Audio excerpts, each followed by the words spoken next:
The dusty streets of Millbrook, Texas had seen plenty of wealthy men come and go, but none quite like Harrison Blackwood.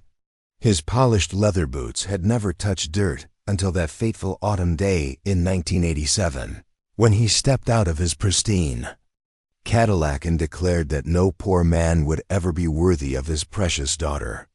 What he didn't know was that across town, a young cowboy named Jake Sullivan was about to prove him devastatingly wrong, not with money, but with something far more valuable. Before we jump back in, tell us where you're tuning in from, and if this story touches you, make sure you're subscribed because tomorrow I've saved something extra special for you. The morning sun cast long shadows across the Sullivan Ranch as Jake guided his horse, Thunder, through the weathered gate that had stood for 3 generations. The 200-acre spread wasn't much to look at: faded red barn, modest farmhouse with peeling white paint, and pastures that had seen better days. But to Jake, it was everything. His calloused hands gripped the reins as he surveyed the land his grandfather had bought with nothing but determination and sweat at 28. Jake Sullivan embodied everything his grandfather had taught him about hard work and integrity. His worn Wrangler jeans and faded flannel shirt told the story of countless dawn-to-dusk days spent mending fences, feeding cattle, and keeping the family legacy alive. The Sullivan Ranch might not have been profitable in years, but it was home. And Jake wouldn't trade it for all the oil wells in Texas. That particular Tuesday started like any other. Jake was replacing a section of damaged fencing when he heard the rumble of an expensive engine cutting through the peaceful morning air. A sleek black Cadillac Eldorado pulled up to his gate, looking as out of place as a tuxedo at a rodeo. The driver's door opened, and out stepped Harrison Blackwood, a man Jake had only heard about in hushed conversations at the local diner. Blackwood was everything Jake wasn't. His silver hair was perfectly styled, his navy suit pressed to perfection, and his Italian leather shoes probably cost more than Jake's monthly grocery budget. He owned the largest construction company in 3 counties, lived in a mansion on the hill overlooking Millbrook, and had the kind of wealth that opened doors and commanded respect wherever he went. "You must be Sullivan," Blackwood said, his voice carrying the authority of a man accustomed to being obeyed. He didn't extend his hand for a shake, instead keeping his distance as if Jake's honest work clothes might somehow contaminate his expensive attire. Jake straightened up, wiping his hands on a rag before nodding. "That's right, Jake Sullivan. What can I do for you, Mr. Blackwood?" Blackwood's eyes swept across the property with obvious disdain, taking in the peeling paint, the patched barn roof, and the modest size of the herd grazing in the distance. "I'll get straight to the point, boy. I hear you've been sniffing around my daughter Emma. I'm here to tell you to stay away from her." The words hit Jake like a physical blow, but he kept his expression steady. Emma Blackwood was the most beautiful woman in Millbrook, with her flowing auburn hair and eyes the color of summer sky. More than that, she was kind, intelligent, and had a laugh that could light up the darkest room. Jake had met her 3 weeks earlier at the annual Harvest Festival, where she'd been volunteering at the food tent. Despite her father's obvious wealth, they'd struck up a conversation over apple pie and sweet tea, and Jake had been amazed to discover that beneath her polished exterior was a woman who genuinely cared about people. She'd asked about his ranch, listened intently to his stories about growing up on the land, and had even laughed at his terrible jokes. When he'd worked up the courage to ask her to dinner, she'd said yes without hesitation. Their first date had been at Murphy's Diner, nothing fancy, just good food and honest conversation. Emma had ordered the meatloaf special and had eaten every bite, complimenting Mrs. Murphy on the best meal she'd had in months. She'd asked Jake about his dreams, his struggles with keeping the ranch afloat, and had shared her own aspirations of maybe teaching elementary school someday. "With all due respect, Mr. Blackwood," Jake said carefully, "I think that's Emma's decision to make, not yours." Blackwood's face darkened like storm clouds gathering on the horizon. My daughter is 25 years old and has never wanted for anything in her life. She drives a BMW, has a trust fund that most people can only dream about, and has suitors from Dallas to Houston who could provide her with the lifestyle she deserves. What exactly do you think you can offer her? Jake felt his jaw tighten, but he kept his voice level. I can offer her honesty, respect, and genuine love. I can offer her a man who'll work every day to make her happy, who'll never take her for granted, and who'll love her for who she is, not what she has. Love? Blackwood laughed, a harsh sound that echoed across the ranch. Son, love doesn't pay the bills. Love doesn't put food on the table or a roof over your head. Love is a luxury for people who can afford it. And looking around this place, you clearly can't. He pulled out a leather wallet thick with $100 bills and peeled off 10 of them. Here's $1,000. Take it, and don't see my daughter again. Find yourself a nice farm girl who's used to living without the finer things in life.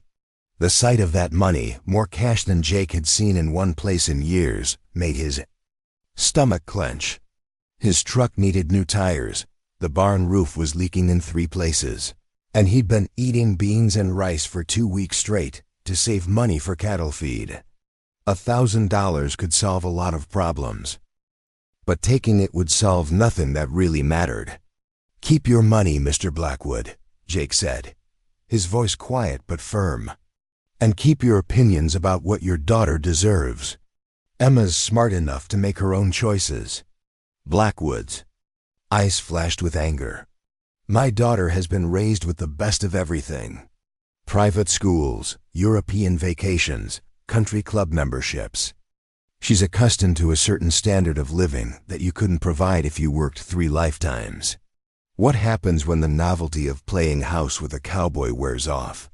What happens when she realizes she's traded a life of comfort for financial struggle? Maybe you should ask her what she values most, Jake replied. Because from our conversations, it doesn't seem like material things are at the top of her list. That's because she's never had to do without them. Blackwood snapped. She's never had to worry about making rent or choosing between groceries and gasoline. She's never had to wear the same dress twice to important events or drive a truck, held together with prayer and duct tape. You think love conquers all? Wait until she's pregnant and you can't afford proper medical care. Wait until she wants to give her children the same opportunities she had and you can't provide them. Each word was designed to cut deep, and Jake felt them finding their mark. He'd had the same doubts himself during sleepless nights, wondering if he was being selfish in pursuing Emma when he had so little to offer her materially. But every time they were together, every laugh they shared, every moment of genuine connection they experienced told him that what they had was real and worth fighting for. I'm not saying it would be easy, Jake admitted. But I believe Emma, and I could build something meaningful together. Something based on mutual respect and genuine partnership. Blackwood shook his head in disgust. You're living in a fantasy, boy. Let me paint you a picture of reality. In 5 years, when Emma's friends are driving new cars and taking vacations to Europe while she's clipping coupons and shopping at thrift stores, do you think she'll still find poverty romantic? When she watches her children wear hand-me-downs, while their classmates have the latest everything, do you think she'll thank you for choosing love over security? The older man stepped closer, his voice dropping to a menacing whisper. I've built everything I have from nothing. I know what poverty looks like, smells like, feels like. I've crawled out of that hole, and I'll be damned if I let my daughter fall into it because some cowboy filled her head with romantic nonsense. Jake studied Blackwood's face, seeing something he hadn't noticed before. Beneath the expensive clothes and practiced arrogance was a man driven by his own fears, his own memories of struggle. What happened to you, Mr. Blackwood? What made you so afraid of being poor that you can't see anything else? For just a moment, Blackwood's mask slipped. His jaw worked silently. and Jake caught a glimpse of something raw and painful in the older man's eyes. But the vulnerability vanished as quickly as it had appeared, replaced by cold determination. "I've said what I came to say, Sullivan. Stay away from Emma, or you'll force me to take more drastic measures. I have influence in this town more than you know. I can make life very difficult for you if you continue this foolishness." "Are you threatening me, Mr. Blackwood?" "I'm giving you fair warning. Emma will marry someone who can provide for her properly. Someone from her own social circle who understands the responsibilities that come with wealth and position. Someone like Bradley Henderson." Jake knew the name. Bradley Henderson was the son of a Houston oil executive, Harvard-educated, and everything Jake wasn't. He'd been pursuing Emma for months, showing up at social events with expensive gifts and grand gestures that the local newspaper loved to photograph. "Has Emma told you she wants to marry Bradley Henderson?" Jake asked. Blackwood's silence was answer enough, because she told me that his attention makes her uncomfortable. She said he treats her like a prize to be won rather than a person to be known. Henderson can provide stability, security, and a future worthy of my daughter's breeding. And education. What can you provide besides calloused hands and empty promises? Jake looked out across his family's land, at the oak trees his great-grandfather had planted, at the barn where he'd learned to work with his hands, at the wide Texas sky that had been his cathedral since childhood. He thought about the values his grandfather had instilled in him: honesty, integrity, hard work, and the belief that a man's worth wasn't measured by his bank account, but by the content of his character. Can provide her with a man who'll never lie to her, never cheat on her, never take her for granted. I can provide her with someone who'll work every day to earn her love, who'll put her happiness above his own comfort, who'll stand by her through whatever challenges life brings. I can provide her with a partnership built on mutual respect rather than financial convenience." "Pretty words," Blackwood sneered. "But words don't pay for college educations or medical emergencies or retirement security. Emma deserves better than struggling to make ends meet because she married beneath her station." Preparing and narrating this story took us a lot of time, so if you are enjoying it, subscribe to our channel. It means a lot to us. Now back to the story. "Maybe," Jake said slowly, "Emma deserves the chance to decide for herself what kind of life would make her happy. Maybe she deserves a man who sees her as more than just a symbol of his success or a way to maintain his social status." Blackwood's face flushed red with anger. "You arrogant little fool. Do you have any idea who you're dealing with? I could buy and sell this pathetic ranch 10 times over without blinking. I could have you blacklisted from every job in 3 counties. I could make sure no bank will ever give you a loan, no supplier will sell you feed, no customer will buy your cattle." The threats hung in the air between them like smoke from a wildfire. Jake felt the weight of them, understood that Blackwood had the power and connections to make good on every word.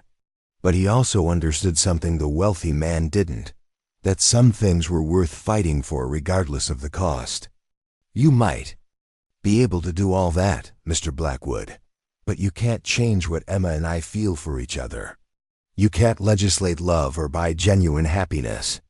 And you can't force your daughter to live the life you think she should want instead of the one she actually chooses." The 2 men stood facing each other in the morning sunlight, representing 2 different worlds, 2 different philosophies about what mattered most in life. The air between them crackled with tension, loaded with unspoken challenges and competing visions of Emma's future. Finally, Blackwood turned toward his Cadillac, his expensive shoes crunching on the gravel driveway. At the car door, he paused and looked back at Jake with eyes as cold as winter mornings. "This isn't over, Sullivan. Emma will come to her senses, with or without your cooperation.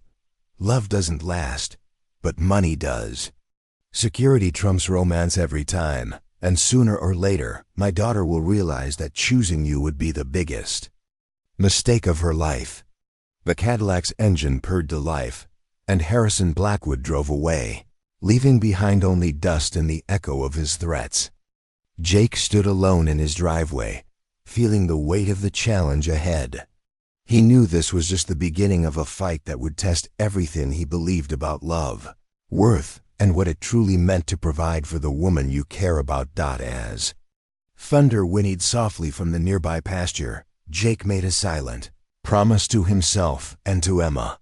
He would prove that love wasn't about money or social status or material possessions. He would show Harrison Blackwood and anyone else who doubted him that the most valuable things in life couldn't be bought, only earned through dedication, sacrifice, and an unwavering commitment to the people who mattered most. The battle lines had been drawn, and Jake Sullivan was ready to fight for his future, even if it meant going up against the most powerful man in Millbrook County. That evening, Emma Blackwood sat in the opulent dining room of her father's mansion, mechanically cutting her prime rib while her mind wandered to the weathered hands that had held hers just 2 nights before. The crystal chandelier cast rainbows across the mahogany table, and the Persian rug beneath her feet probably cost more than most people made in a year. Yet all she could think about was the simple pleasure of sharing a slice of apple pie with Jake at Murphy's Diner. "Emma, Bradley Henderson called this afternoon," her father announced, his voice carrying the satisfaction of a chess player moving his queen into position. "He's invited you to the governor's charity gala next weekend. I told him you'd be delighted to attend." Emma's fork paused halfway to her mouth. "You told him what?" "Father, I haven't spoken to Bradley in weeks. I thought I'd made it clear that I wasn't interested in pursuing anything with him." Harrison Blackwood dabbed his mouth with his linen napkin, the gesture as calculated as everything else he did. "Sweetheart, Bradley is a good man from an excellent family. He's Harvard-educated, financially stable, and moving in circles that could benefit your future. You can't seriously be considering throwing away those advantages for some cowboy who can barely keep his ranch afloat." The words hit Emma like ice water. "How do you know about Jake's financial situation? Have you been investigating him?" "I make it my business to know about anyone who might influence my daughter's life," Harrison replied smoothly. "Sullivan's ranch is mortgaged to the hilt. He's 3 months behind on property taxes. His cattle herd is less than half the size. It was 5 years ago, and his truck is held together with prayers and spare parts. Is that really the kind of security you want for your future?" Emma set down her fork with more force than necessary, the sound echoing through the formal dining room. "Security isn't just about money, Father. It's about trust, respect, and knowing that someone values you for who you are, not what you represent. Those are pretty sentiments, darling, but they don't pay for medical bills or college tuitions or retirement. Jake Sullivan might be charming in his rough-around-the-edges way, but charm doesn't create stability." Emma pushed back from the table, her chair scraping against the hardwood floor. "I'm 25 years old, Father. I'm capable of making my own decisions about who I spend time with." "Are you?" Harrison's voice hardened. "Because from where I'm sitting, it looks like you're about to make the biggest mistake of your life. You've never wanted for anything, Emma. You've never had to choose between paying the electric bill or buying groceries. You've never had to wear the same outfit to multiple social events because you couldn't afford anything new. Do you really understand what you'd be signing up for?" Emma felt tears of frustration prick at her eyes, but she refused to let them fall. "Maybe I've never experienced those things because you've never given me the chance to understand what really matters. Maybe growing up with everything handed to me has made me appreciate the value of someone who's actually worked for what he has. Or maybe you're romanticizing poverty because you've never actually lived it," Harrison countered. "Emma, I built this fortune from nothing. I know what it's like to go to bed hungry, to have the electricity shut off, to wear shoes with holes. In the solace, I clawed my way out of that life so you would never have to experience it. Don't throw away everything I've sacrificed to give you." For the first time, Emma heard something vulnerable in her father's voice, a crack in the armor of his usual commanding presence. She turned back to face him, seeing past the expensive suit and perfect grooming to the man underneath, a man who carried scars from a difficult past. "Tell me about it," she said softly, sinking back into her chair. "Tell me about your childhood. You've never talked about it before." Harrison's jaw worked silently for a moment, as if the memories were too painful to voice. "My father was a day laborer who drank away most of what he earned. My mother took in laundry to try to make ends meet. We lived in a 2-room shack with no running water and newspapers stuffed in the cracks to keep out the wind. I wore the same pair of pants to school every day until they literally fell apart, and the other kids never let me forget it." Emma felt her heart clench at the pain in his voice, understanding for the first time where his driving need for financial security had come from. "I was 15 when I swore I'd never be poor again," Harrison continued, his eyes distant with memory. "I worked construction jobs after school, saved every penny, and put myself through business school. I married your mother because she came from a good family, because I thought she could help me climb the social ladder I'd been locked out of my entire childhood. Did you love her?" Emma asked quietly. Harrison's pause spoke volumes. "I cared for her deeply. She was a good woman, and she deserved better than the driven, ambitious man I became. But love is a luxury I couldn't afford when I was building our future."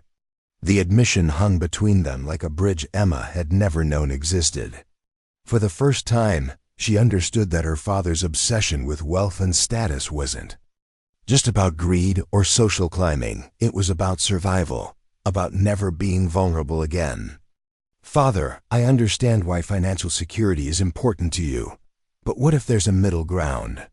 What if someone can provide emotional security even if they can't provide material luxury? There is no middle ground when it comes to survival. Emma, either you have enough money to weather life's storms, or you don't. Either you can provide for your family's needs, or you can't. Love doesn't cure cancer, pay for emergency surgeries, or send children to college." Emma stood up again, this time with quiet determination rather than frustration. "Maybe not. But love makes all of those challenges easier to bear. Love gives you a partner to face difficulties with instead of facing them alone." She moved toward the doorway, then turned back to her father. "Jake invited me to see his ranch this weekend. I'm going." "Emma, if you go out there, you'll see exactly what I'm talking about. You'll see the reality of what a life with him would look like, and you'll understand why I'm trying to protect you." "Maybe I will see that," Emma agreed. "Or maybe I'll see something you've trained yourself not to recognize. Maybe I'll see that a man's worth isn't measured by the size of his bank account." That Saturday morning dawned crisp and clear, with autumn painting the Texas landscape in shades of gold and crimson. Emma drove her BMW down the dusty road leading to the Sullivan Ranch, her heart racing with a mixture of anticipation and nervousness. She'd traded her usual designer clothes for jeans and boots, wanting to experience Jake's world on its own terms, rather than as a tourist from another life. The ranch looked different in daylight than it had during her brief evening visits. The morning sun illuminated every weathered board, every patch of peeling paint, every sign of financial struggle that her father had cataloged with such precision. But it also revealed things he hadn't mentioned: the careful maintenance of essential structures, the obvious love and attention paid to the animals, the sense of history and continuity that permeated every acre. Jake emerged from the barn as she parked, his face lighting up with a smile that made her pulse quicken. He was leading a beautiful chestnut mare, and Emma could see the gentle way he handled the animal, the easy communication between man and horse that spoke of years of mutual trust. "Good morning, beautiful," he said, securing the mare to a fence. Post before walking over to greet her. "I'm glad you came." "This place is incredible," Emma said, meaning it. "I can feel the history here. How long has your family owned this land?" My great-grandfather bought these 200 acres in 1923 with money he'd saved working cattle drives. Jake replied with obvious pride. He built that original barn with his own hands, cleared the pastures with a mule and a plow. My grandfather expanded the herd during the good years, and my father, well, he did his best to keep it going through some tough times. Emma heard the slight hesitation when Jake mentioned his father, the careful diplomatic phrasing that suggested a more complicated story. What happened to your parents? Jake's expression grew somber. Dad died in a tractor accident when I was 22, just after I graduated from Texas A&M. Mom passed from cancer 3 years later. The medical bills pretty much wiped out everything Dad had built up, and I've been trying to get back on solid ground ever since. The simple statement revealed so much about Jake's character, his willingness to sacrifice his own financial security to care for his mother, his determination to honor his family's legacy despite overwhelming challenges, his refusal to abandon the land that held 4 generations of memories. I'm sorry, Emma said softly. That must have been incredibly difficult. It was, but it also taught me what really matters. When Mom was sick, all the money in the world couldn't have made the time we had together more precious. When she was scared, it wasn't her bank balance that comforted her. It was knowing she was loved, and that she'd raised a son who would carry on the values she and Dad had taught me. They walked together through the ranch, Jake pointing out improvements he'd made, challenges he was working to overcome, and dreams he had for the future. Emma found herself captivated not just by his vision, but by the way he talked about the land and animals in his care. There was no pretense, no attempt to minimize the difficulties or exaggerate the successes. The cattle market's been tough. The last few years, Jake explained as they watched his small herd grazing in the distance. I've had to sell off about half the herd to make ends meet, but I'm hoping to build back up slowly. The key is being patient, making smart decisions, and not taking on debt I can't handle. It sounds like you have a solid plan, Emma said. What's your biggest challenge right now? Jake chuckled ruefully. Besides everything, probably the barn roof. It's been patched so many times it looks like a quilt, but it needs a complete replacement. That's about a $15,000 job I can't afford right now, so I keep patching and hoping it holds through another winter. Emma looked at the barn with new eyes, seeing past the weathered exterior to the practical challenges Jake faced. Every day, $15,000 was less than she'd spent on her last shopping trip to Dallas. Yet for Jake, it represented an insurmountable obstacle that affected every aspect of his operation. What would happen if the roof failed completely? I'd lose equipment, hay, feed, probably everything I've got stored in there. It would set me back years, maybe force me to sell the ranch. Jake's voice remained steady, but Emma could hear the fear underneath. Some nights I lie awake listening to the wind and rain, praying it holds together just a little longer. They continued their tour in comfortable silence, Emma absorbing the reality of Jake's situation, while also recognizing the strength it took to face such uncertainty with grace and determination. When they reached a small rise overlooking the entire property, Jake stopped and turned to her with an expression of vulnerable honesty. I need to be straight with you about something, Emma. Your father came to see me yesterday. Emma felt her stomach drop. What did he say? He offered me money to stop seeing you. When I refused, he threatened to use his influence to make things difficult for me.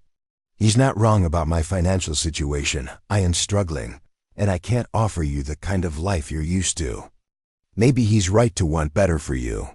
Emma stepped closer to Jake, her eyes blazing with determination. My father doesn't get to decide what's better for me. I do. And what I see here isn't poverty or failure. I see a man who's fighting to preserve something meaningful, who values integrity over shortcuts, who cares more about doing right than doing easy. But Emma, he's not wrong about the practical realities.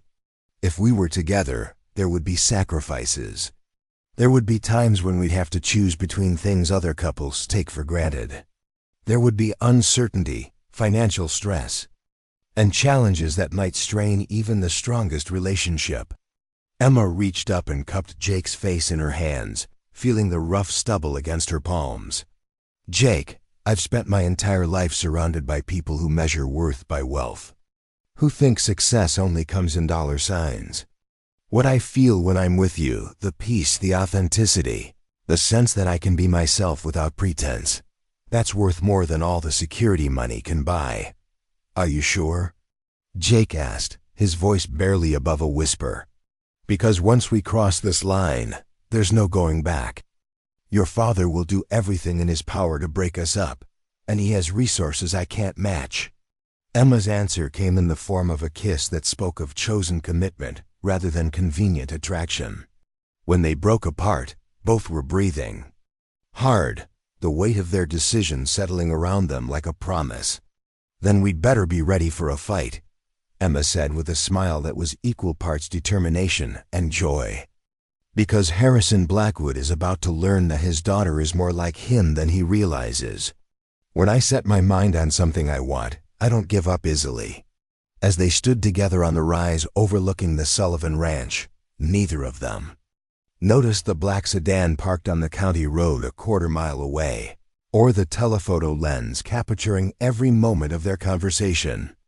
Harrison Blackwood had not built his empire by leaving anything to chance, and he was far from finished with his campaign to separate his daughter from the cowboy who dared to love her. Monday morning brought storm clouds, both literal and metaphorical, to Millbrook County. Jake was mucking stalls when his neighbor, old Pete Martinez, came riding up on his ancient gelding, his weathered face grim with concern. "Jake, you need to hear this," Pete called out, dismounting with the careful movements of a man whose bones had seen 73 hard winters. "Was just at the feed store, and Tommy Morrison was talking about some city fellow asking questions about your operation. Wanted to know about your debt situation, your payment history, whether you'd been keeping up with your obligations." Jake straightened up, a cold knot forming in his stomach. "What kind of questions exactly?" "The kind that usually mean trouble's coming," Pete replied, pulling out a worn tobacco pouch. "Tommy said the fellow was real professional-like, claimed to be doing some kind of agricultural assessment for potential investors. But he was asking mighty specific questions for a general survey." "Harrison Blackwood," Jake muttered, more to himself than to Pete. "That construction big shot? What's his interest in your ranch?" Jake briefly explained the situation with Emma and her father's threats. Pete listened without interruption, occasionally spitting tobacco juice into the dirt while his expression grew increasingly concerned. "Son, I've known Harrison Blackwood longer than most folks in this county," Pete said when Jake finished. "Back before he had money, when he was just another hungry young man trying to make something of himself. He's not the kind to make idle threats. What do you know about him?" Pete was quiet for a long moment, gathering his thoughts. This was back in '64, maybe '65. Harrison was working construction for my brother-in-law's company, and there was this foreman named Dutch Kellerman who had it out for him. Dutch was one of those good old boys who didn't like seeing ambitious young men trying to rise above their station. He'd give Harrison the worst jobs, dock his pay for imaginary infractions, make his life miserable every way he could. Jake waited, sensing there was more to the story. One day, Dutch went too far. Accused Harrison of stealing tools, had him fired without cause. Harrison didn't say much, just packed up his gear and left. But 6 months later, Dutch's truck got repossessed. His wife found out about his gambling debts, and somehow the IRS decided to take a real close look at his taxes. Dutch ended up losing his house, his job, everything. You think Harrison orchestrated all that? I think Harrison learned early that the best revenge is the kind where your enemy destroys himself, and you just provide the right incentives. Dutch never could prove anything, but he knew. Harrison had made connections, called in favors, and systematically dismantled the man who'd wronged him. Jake felt the chill of understanding. And you think he'll do the same to me? I think he'll do whatever it takes to protect what he sees as his daughter's best interests. The question is, are you prepared for that kind of fight? Before Jake could answer, his phone rang. The caller ID showed Millbrook County Bank, and Jake's heart sank. He'd been expecting this call, but had hoped it would never come. Mr. Sullivan? This is Margaret Wilson from the bank. I need you to come in this morning to discuss your account. There's been a development regarding your loan situation. 2 hours later, Jake sat across from Margaret Wilson's desk in the sterile fluorescent lighting of the bank's office. Margaret was a kind woman in her 50s who'd known Jake's family for decades, and the sympathy in her eyes told him everything he needed to know before she spoke a word. Jake, I'm so sorry, but I've received instructions from our corporate office to accelerate the timeline on your loan. You have 60 days to bring your account current or face foreclosure proceedings. 60 days? Jake's voice came out hoarse. Margaret, you know I've been making payments. I might be behind, but I've never missed more than 2 months in a row. We had an understanding. I know, honey, and I've tried to fight for you. But the decision came from above my authority level. Apparently, someone with significant influence has raised questions about the bank's risk exposure with agricultural loans, and your account was flagged for immediate review. Jake closed his eyes, feeling the walls closing in around him. How much do I need to come up with? Margaret consulted her computer screen, her fingers dancing across the keyboard with obvious reluctance. $17,400. That's the total past due amount plus penalties and fees. The number hit Jake like a physical blow. $17,000 might as well have been $17 million. He could sell his remaining cattle. But that would only bring in maybe $8,000, and without cattle, he'd have no way to generate future income. He could sell his truck, his tractor, everything he owned, and still come up short. Margaret, can you tell me who made the complaint about agricultural risk exposure? She glanced around the office nervously, then leaned forward and spoke in a whisper. Jake, I could lose my job for saying this, but the inquiry came through. Bradley Henderson's office. He's on our board of directors, and when a board member raises concerns about specific accounts. Jake nodded grimly. Bradley Henderson, the same man Harrison Blackwood wanted his daughter to marry. The pieces were falling into place with devastating clarity. I'll figure something out, Jake said, standing up on unsteady legs. Jake, honey, I hope you do. But please understand 60 days is firm. After that, I won't have any choice in the matter. Jake walked out of the bank in a daze, the autumn sunshine feeling cold against his skin. $17,000. 60 days. As he climbed into his battered pickup truck, his phone buzzed with a text message from an unknown number. Perhaps you're ready to discuss my offer now. The $1,000 I mentioned has grown to $20,000 if you make the right choice. Jake stared at the message, his hands shaking with a mixture of rage and despair. $20,000, more than enough to save the ranch and start fresh. All he had to do was walk away from Emma and never look back. He was still sitting in the bank parking lot when another vehicle pulled up beside him. Emma's BMW door opened, and she hurried over to his truck, her face creased with worry. Jake, what's wrong? You look like you've seen a ghost. He showed her the text message and then explained about the bank meeting. Emma's face grew pale as she absorbed the implications. $20,000, she said quietly. He's really serious about this. Emma, maybe your father's right. Maybe I am being selfish, trying to hold on to you when I can't even hold on to my own ranch. What kind of future can I offer you if I lose everything my family spent 4 generations building? Emma grabbed his hands, her grip fierce and determined. Jake Sullivan, don't you dare let him win like this. Don't let him convince you that your worth is tied to your bank account. But what if he's right about the practical realities? What if love really isn't enough?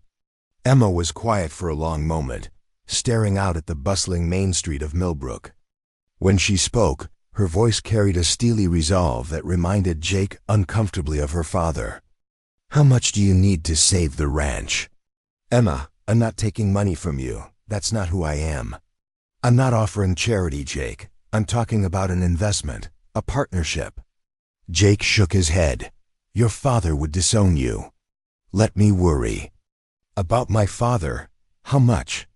$17,000 to bring the loan current, plus probably another 10 to 15 for immediate repairs and operational expenses.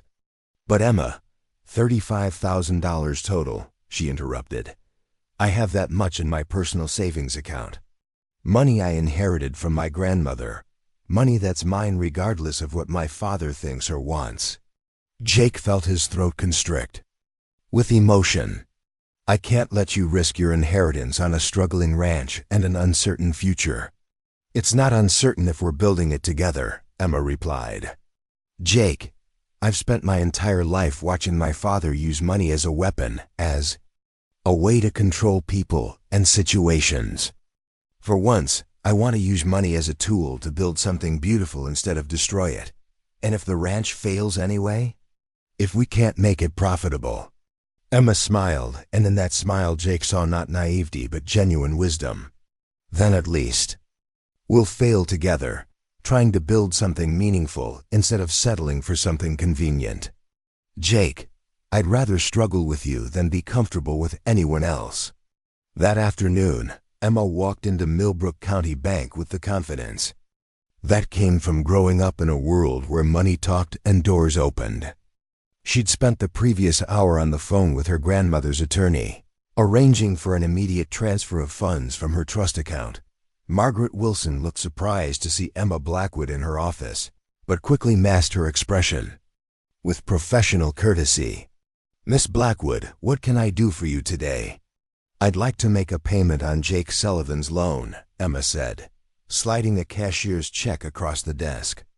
"This should bring his account current with enough left over for a small buffer." Margaret stared at the check made out for $25,000 with obvious shock. "Miss Blackwood, I'm not sure this is.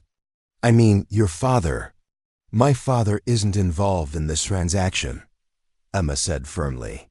"This is my money from my personal inheritance, and I'm choosing to use it to help someone I care about." "Is there a legal problem with that?" "No, ma'am, there's no legal issue. It's just ... well, this is highly unusual. I imagine a lot of things about my relationship with Jake Sullivan are going to be unusual," Emma replied with a slight smile. "But that doesn't make them wrong." As Margaret processed the payment, Emma felt a sense of liberation she'd never experienced before. For the first time in her life, she was using her privilege and resources to build something up rather than simply maintain the status quo. She was choosing love over fear, partnership over dependency, hope over security. Pete was quiet for a long moment, gathering his thoughts.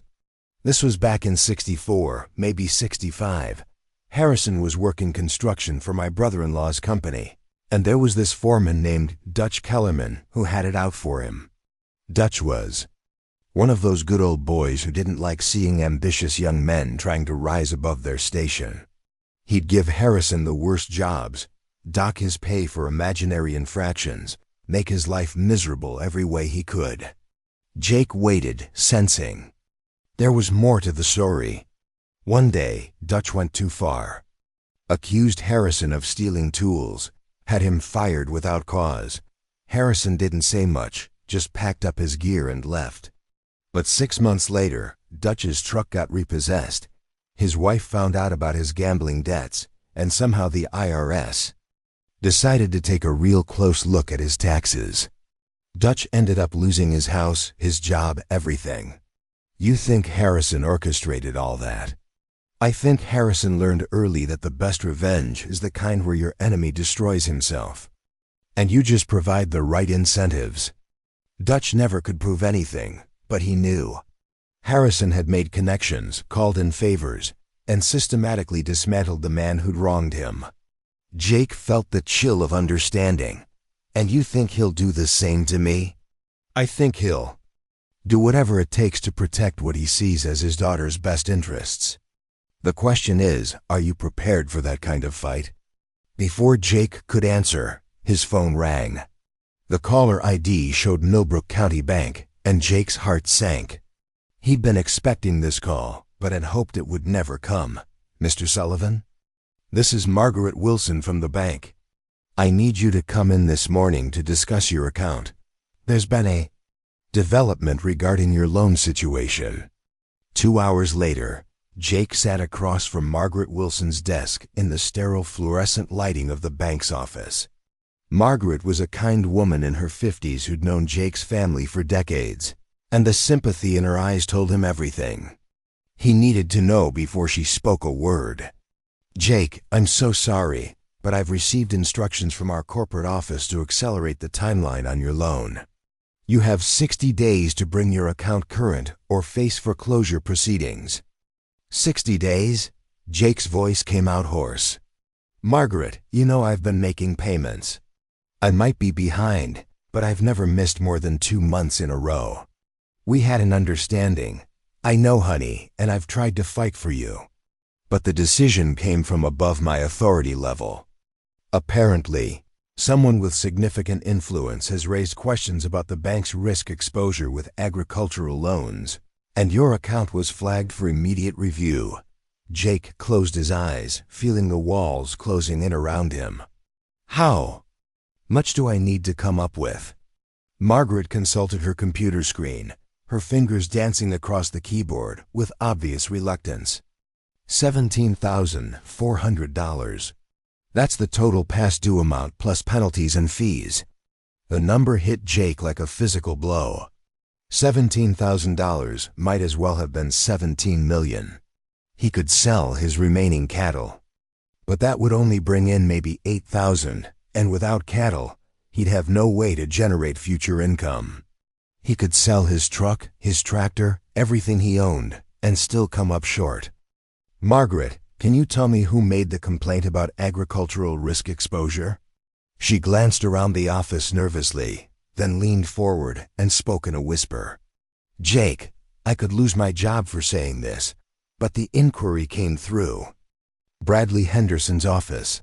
He's on our board of directors, and when a board member raises concerns about specific accounts.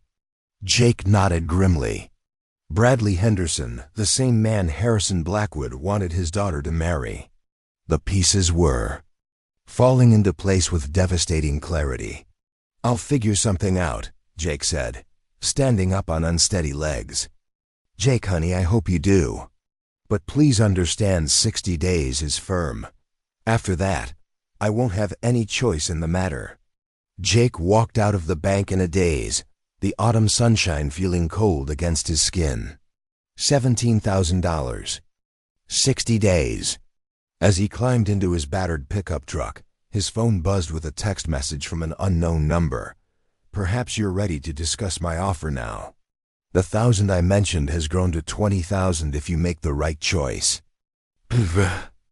Jake stared at the message, his hands shaking with a mixture of rage and despair. $20,000, more than enough to save the ranch and start fresh. All he had to do was walk away from Emma and never look back. He was still sitting in the bank parking lot when another vehicle pulled up beside him. Emma's BMW door opened, and she hurried over to his truck, her face creased with worry. Jake, what's wrong? You look like you've seen a ghost. He showed her the text message and then explained about the bank meeting. Emma's face grew pale as she absorbed the implications. $20,000, she said quietly. He's really serious about this. Emma, maybe your father's right. Maybe I am being selfish, trying to hold on to you when I can't even hold on to my own ranch. What kind of future can I offer you if I lose everything my family spent 4 generations building? Emma grabbed his hands, her grip fierce and determined. Jake Sullivan, don't you dare let him win like this. Don't let him convince you that your worth is tied to your bank account. But what if he's right about the practical realities? What if love really isn't enough? Emma was quiet for a long moment, staring out at the bustling main street of Millbrook. When she spoke, her voice carried a steely resolve that reminded Jake uncomfortably of her father. "How much do you need to save the ranch?" "Emma, I'm not taking money from you. That's not who I am. I'm not offering charity, Jake. I'm talking about an investment, a partnership." Jake shook his head. "Your father would disown you." "Let me worry." "About my father? How much?" $17,000 to bring the loan current, plus probably another 10 to 15 for immediate repairs and operational expenses. "But Emma, $35,000 total," she interrupted. "I have that much in my personal savings account. Money I inherited from my grandmother. Money that's mine regardless of what my father thinks or wants." Jake felt his throat constrict. With emotion, "I can't let you risk your inheritance on a struggling ranch and an uncertain future." "It's not uncertain if we're building it together," Emma replied. "Jake, I've spent my entire life watching my father use money as a weapon, as a way to control people and situations. For once, I want to use money as a tool to build something beautiful instead of destroy it. And if the ranch fails anyway? If we can't make it profitable?"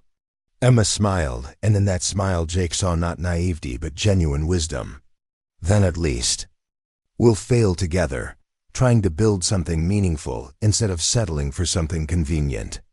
Jake, I'd rather struggle with you than be comfortable with anyone else." That afternoon, Emma walked into Millbrook County Bank with the confidence that came from growing up in a world where money talked and doors opened. She'd spent the previous hour on the phone with her grandmother's attorney, arranging for an immediate transfer of funds from her trust account. Margaret Wilson looked surprised to see Emma Blackwood in her office, but quickly masked her expression with professional courtesy. "Miss Blackwood, what can I do for you today?" "I'd like to make a payment on Jake Sullivan's loan," Emma said, sliding a cashier's check across the desk. "This should bring his account current with enough left over for a small buffer." Margaret stared at the check made out for $25,000 with obvious shock. "Miss Blackwood, I'm not sure this is. I mean, your father." "My father isn't involved in this transaction," Emma said firmly. "This is my money from my personal inheritance, and I'm choosing to use it to help someone I care about." "Is there a legal problem with that?" "No, ma'am, there's no legal issue. It's just ... well, this is highly unusual. I imagine a lot of things about my relationship with Jake Sullivan are going to be unusual," Emma replied with a slight smile. "But that doesn't make them wrong." As Margaret processed the payment, Emma felt a sense of liberation she'd never experienced before. For the first time in her life, she was using her privilege and resources to build something up rather than simply maintain the status quo. She was choosing love over fear, partnership over dependency, hope over security. "So because you were afraid, I'm supposed to live my entire life in a golden cage? Because you suffered, I'm not allowed to choose my own path, even if it involves some risk? I built this empire so you would never have to face those choices," Harrison said, his voice carrying the weight of decades of sacrifice. "Every decision I've made, every enemy I've crushed, every compromise I've accepted, it was all to ensure that you would never experience the helplessness I felt as a child. But what if I'm willing to face some uncertainty in exchange for authentic love? What if I'd rather struggle with someone who values me than be comfortable with someone who sees me as an acquisition?" Harrison's face hardened again, the moment of vulnerability disappearing behind his business mask. "Then you're more naive than I thought. Jake Sullivan will break your heart, Emma. Maybe not intentionally, but inevitably. When the bills pile up and the stress mounts and he realizes he can't provide the life you deserve, he'll start to resent you. He'll blame you for the sacrifices he had to make, for the dreams he had to abandon. Or maybe we'll build something beautiful together," Emma said quietly. Maybe we'll prove that partnership and love are stronger than individual wealth and social position. Romance novels aren't real life, Emma. In real life, money matters, security matters, stability matters. Jake Sullivan can't provide any of those things. Emma moved toward the door, her decision crystallizing with each word her father spoke. Then I'll provide them myself. I'll use my inheritance to build the life I want with the man I choose, and there's nothing you can do to stop me. Actually, there is, Harrison said, his voice dropping to a dangerous whisper. The fraud investigation is just the beginning. If you continue this relationship, I'll make sure Jake faces charges for exploitation of a vulnerable person. I'll use every connection I have to destroy his reputation, his credit, his ability to earn a living anywhere in Texas. I'll make him radioactive in every business community in the state. Emma turned back to face her father, her own voice matching his cold intensity. If you do that, you'll lose me forever.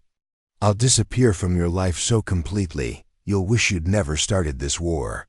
Better to lose you temporarily than watch you destroy yourself permanently, Harrison replied. You'll thank me someday, when you're married to someone worthy of you and living the life you were meant to have. The life you think I should have, Emma corrected. Not the life I want. She left the mansion that night, driving through the darkness toward Jake's ranch with tears streaming down her face. Not tears of defeat, but tears of clarity. For the first time in her life, she understood exactly who she was and what she was willing to fight for. Jake was sitting on his front porch when she arrived, Thunder tethered nearby as if he'd been preparing to ride out into the night. The ranch looked different in the moonlight, not shabby or impoverished, but peaceful and real in a way her father's mansion had never been. I heard about the fraud complaint, Emma said, settling beside him on the wooden steps. I'm so sorry. This is all my fault. No, it's not, Jake replied, his voice heavy with exhaustion. Your father's right about one thing. I did let desperation cloud my judgment. I should have found another way to save the ranch instead of accepting your help. There was no other way, and you know it. Jake, don't let him convince you that accepting help makes you weak or corrupt. Partners help each other. That's what partnerships mean. Jake was quiet for a long moment, staring out at the land his family had worked for 4 generations. Emma, maybe we should take a step back. Maybe your father's threats are a sign that we're moving too fast, asking for too much trouble. Emma felt panic rise in her throat. Are you giving up on us? I'm trying to be realistic about what we're up against.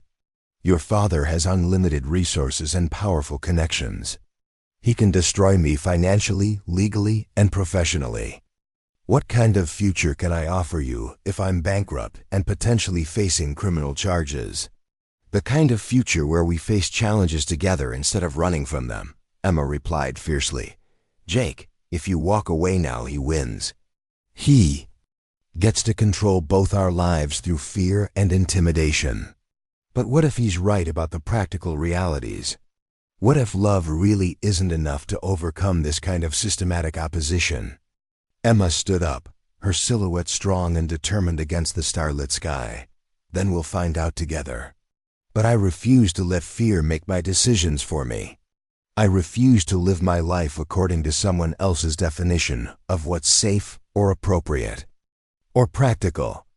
Jake looked up at her, seeing not the pampered rich girl her father described, but a woman of remarkable courage and conviction. The fraud investigation could go badly, Emma.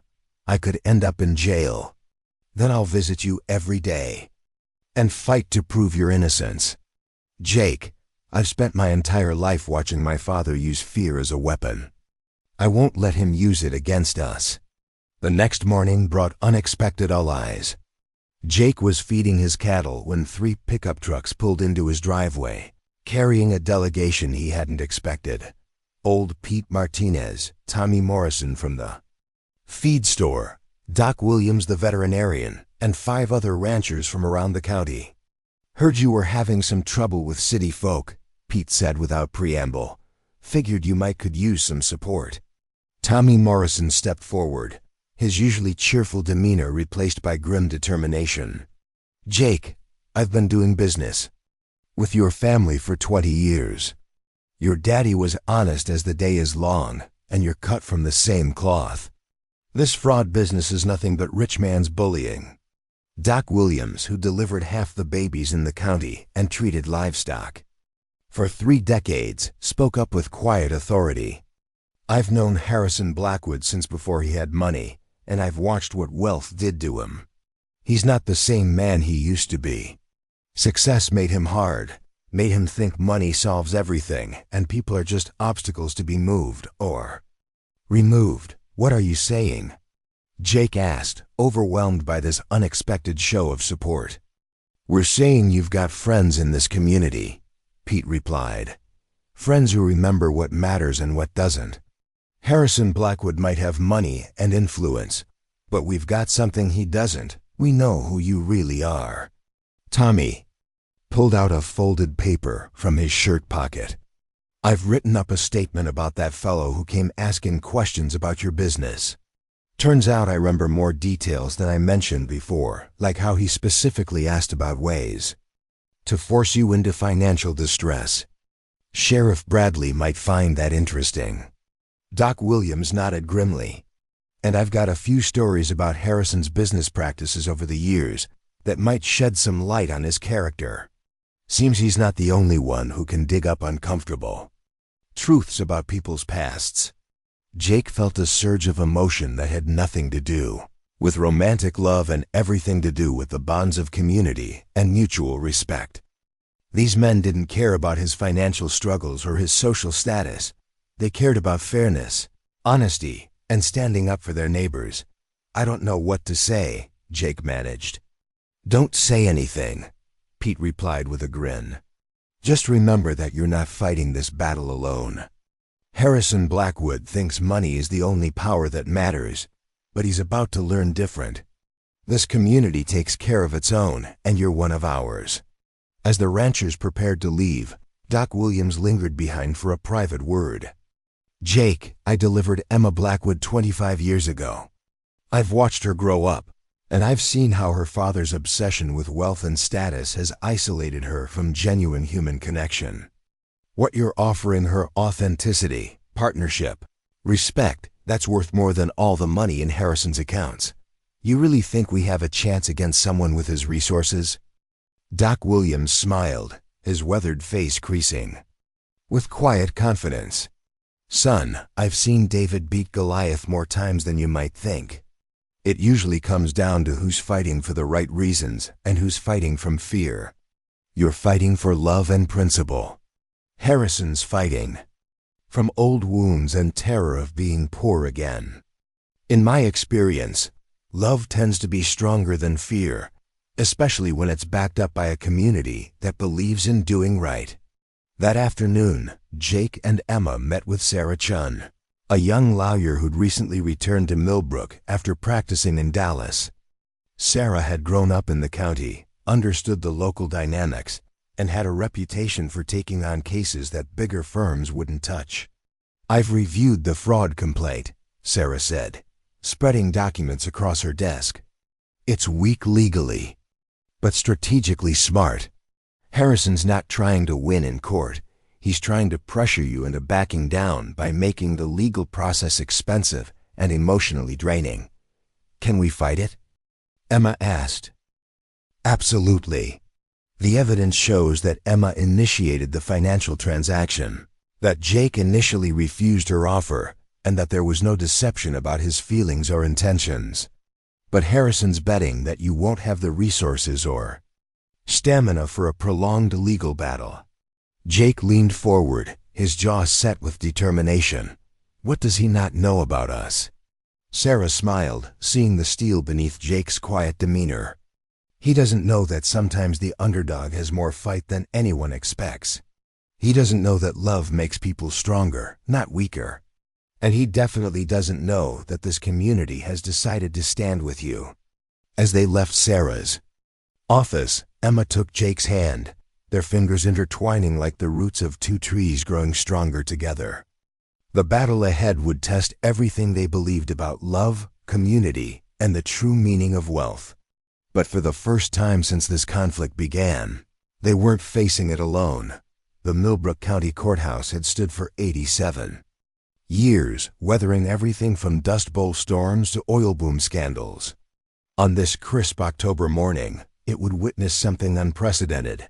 The richest man in 3 counties, being investigated for abuse of power and conspiracy to commit fraud. Sarah Chun had spent the weekend building her case with the methodical precision of a master craftsman. The evidence she'd uncovered painted a devastating picture of Harrison Blackwood's systematic campaign against Jake Sullivan. Phone records showing calls between Harrison and Bradley Henderson in the days before the loan acceleration.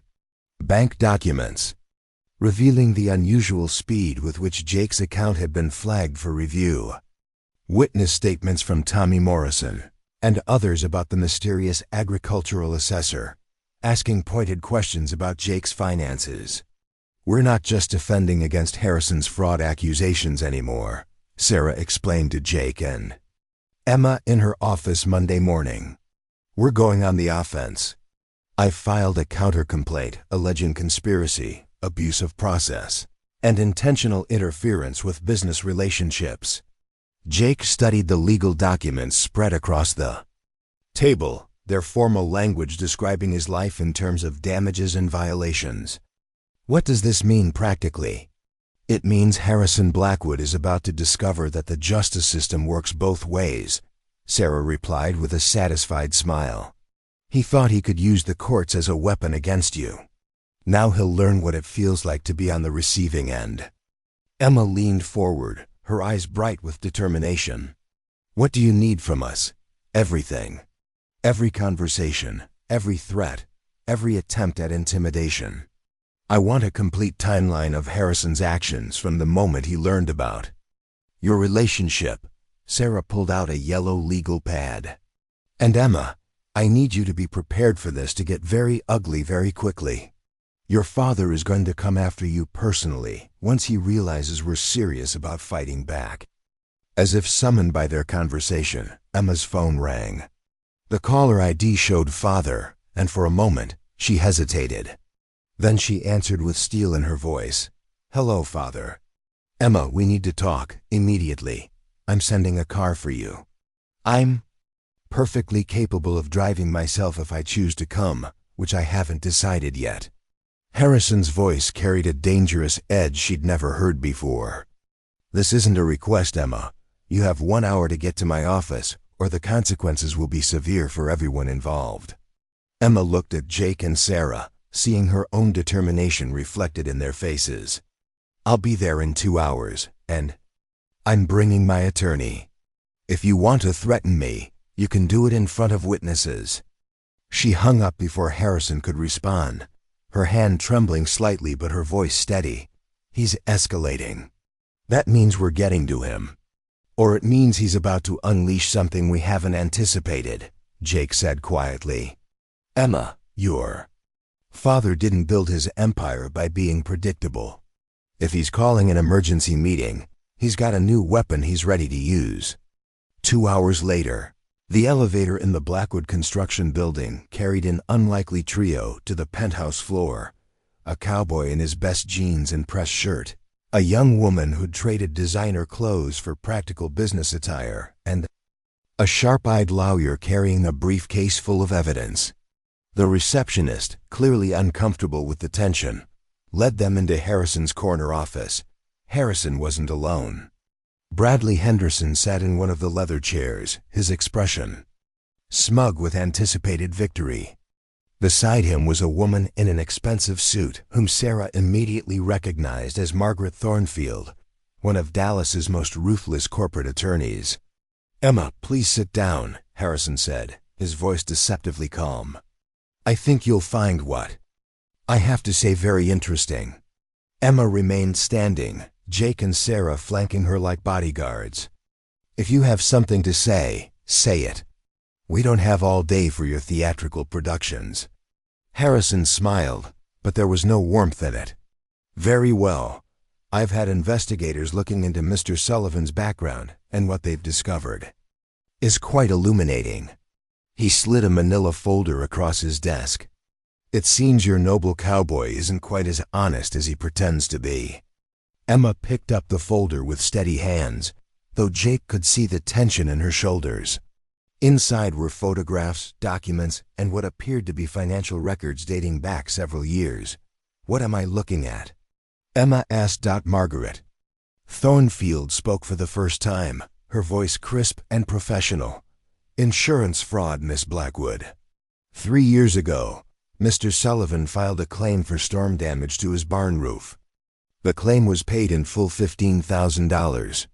Yet as you can see from these surveillance photographs, the damage was minimal and pre-existing.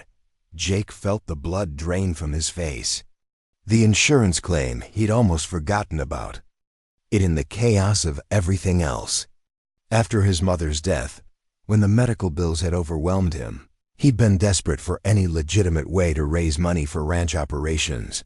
The damage was real, Jake said, his voice hoarse. The storm just made existing problems worse. According to the insurance adjuster's report, you claimed the entire roof needed replacement due to storm damage. Bradley Henderson interjected, clearly enjoying Jake's discomfort. But according to these photos taken by a private investigator, most of that damage existed before the storm. That's textbook insurance fraud, punishable by up to 10 years in prison. Sarah stepped forward, her legal instincts kicking in. I'd like to examine those documents and photographs. Chain of custody, authentication, the circumstances under which they were obtained, all of that matters in determining their admissibility. By all means, Margaret Thornfield replied smoothly. Though I think you'll find everything is quite legitimate, Mr. Blackwood's investigators are very thorough. Emma was studying the photographs with growing anger. These pictures were taken from our property. You've been spying on us. I've been protecting my daughter from a man with a history of dishonest behavior, Harrison replied. Insurance fraud isn't just a crime, Emma, it's a character issue. It shows a willingness to lie and cheat when circumstances become difficult. Jake felt the walls closing in around him. The insurance claim had been a gray area at best. The storm had damaged the roof, but the roof had already been in poor condition. In his desperation after losing his mother, he described the damage in terms that maximized the payout. Not technically illegal, but not entirely honest either. There's more, Harrison continued, clearly savoring his moment of triumph.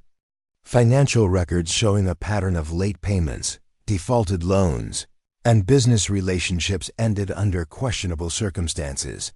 Mr. Sullivan has been walking a tightrope between legitimate business and outright fraud for years. Emma's voice was dangerously quiet when she spoke. How long have you been investigating Jake? Since the day I first heard his name, Harrison admitted without shame. I told you I make it my business to know about anyone who might influence your life. What I found was a pattern of financial desperation leading to increasingly questionable decisions. Sarah was taking notes furiously, her expression unreadable. Mr. Blackwood, I hope you're prepared to explain to a judge how you obtain private financial records without authorization. Because what you're describing sounds like identity theft and invasion of privacy. Everything was obtained through legitimate channels, Margaret Thornfield replied smoothly. Credit reports, public records, insurance company files, all perfectly legal when you know how to ask the right questions. Jake felt Emma's hand slip into his, her grip fierce and supportive despite the devastating revelations. He wanted to explain, to contextualize the decisions he'd made during the darkest period of his life, but the words stuck in his throat. The insurance claim, Emma said quietly, still holding Jake's hand. Tell me about it. Jake took a deep breath, knowing that honesty was his only option now. After Mom died, I was drowning in medical bills and funeral expenses. The ranch was hemorrhaging money, and I was desperate for any legitimate way to raise funds. When the storm hit, It did damage the roof, but you're right, the roof was already in bad shape.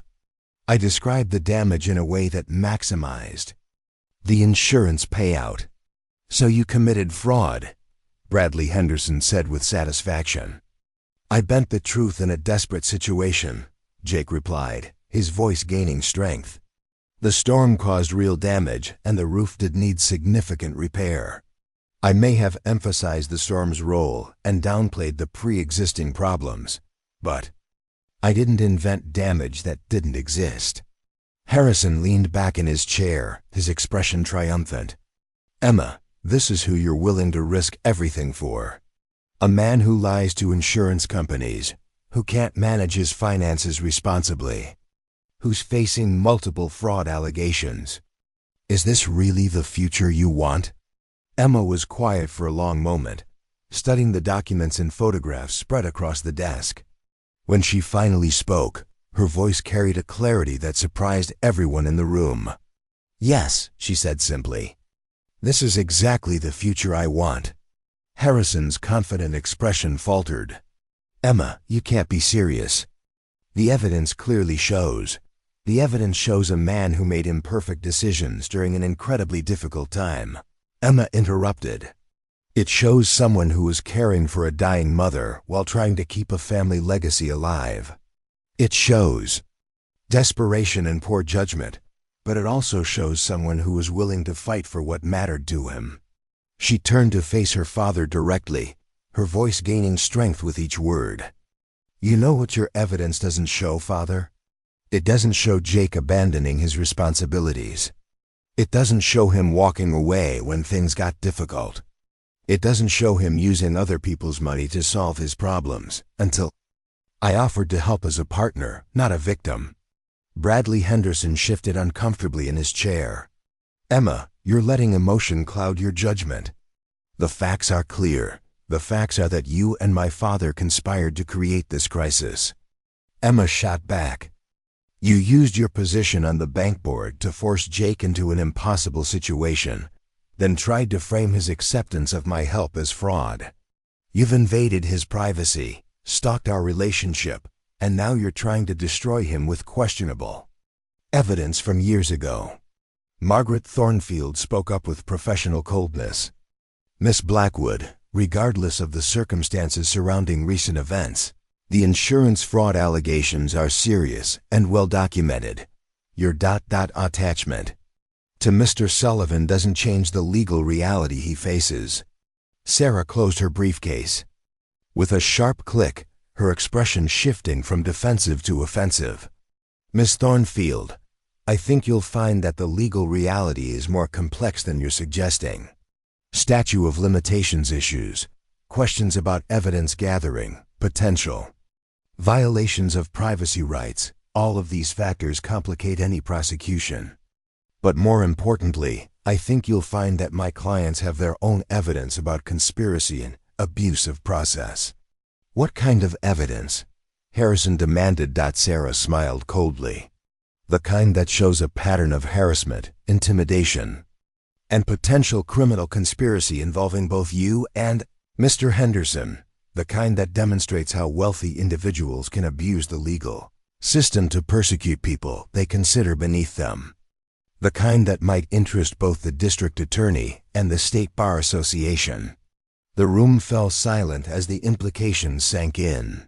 Harrison had expected to deliver a knockout blow, but instead found himself facing a counterattack he hadn't anticipated. Emma stood up, her posture radiating quiet dignity. Father, I'm going to say this once, and I want you to listen carefully. I am an adult woman who is capable of making her own decisions about her life and her relationships. Jake Sullivan is not perfect, none of us are. But he is honest about his imperfections, and he's working every day to be better. She moved toward the door, Jake and Sarah following. You, on the other hand, have spent weeks lying, manipulating, and conspiring to destroy a good man because he doesn't meet your financial criteria for my affections.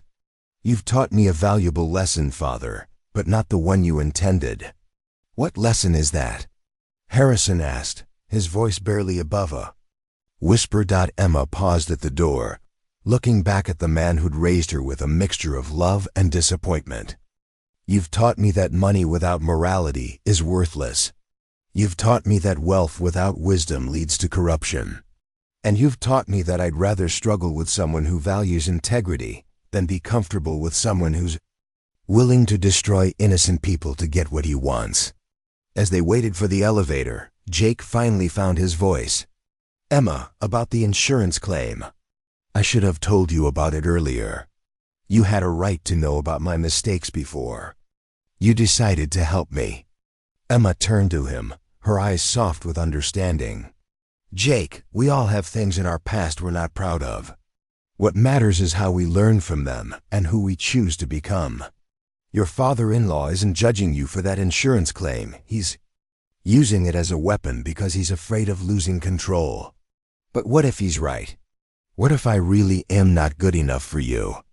Emma cupped his face in her hands, her voice fierce with conviction. Jake Sullivan, you are the first man I've ever met who sees me as a partner instead of a prize. You're the first person who's ever made me want to be stronger, braver, and more authentic. If that's not good enough for my father, then his standards are wrong, not you.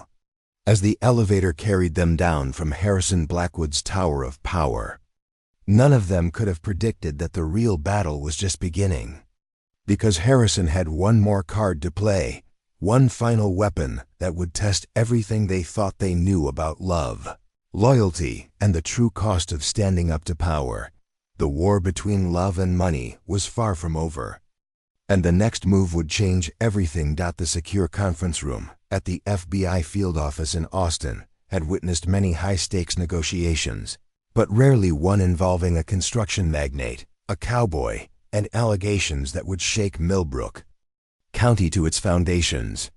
Special Agent Diana Rodriguez had spent 15 years investigating white-collar crime, and the evidence spread across her desk represented one of the most intricate conspiracy cases she'd encountered. Mr. Sullivan, Miss Blackwood, I want to thank you for bringing this matter to our attention, Agent Rodriguez said, her voice professional but sympathetic. What we're looking at here goes far beyond personal disputes or civil litigation. This appears to be a systematic pattern of corruption involving multiple state and federal crimes. Sarah Chun had spent 3 sleepless nights preparing for this meeting, uncovering connections that painted a disturbing picture of Harrison Blackwood's business empire.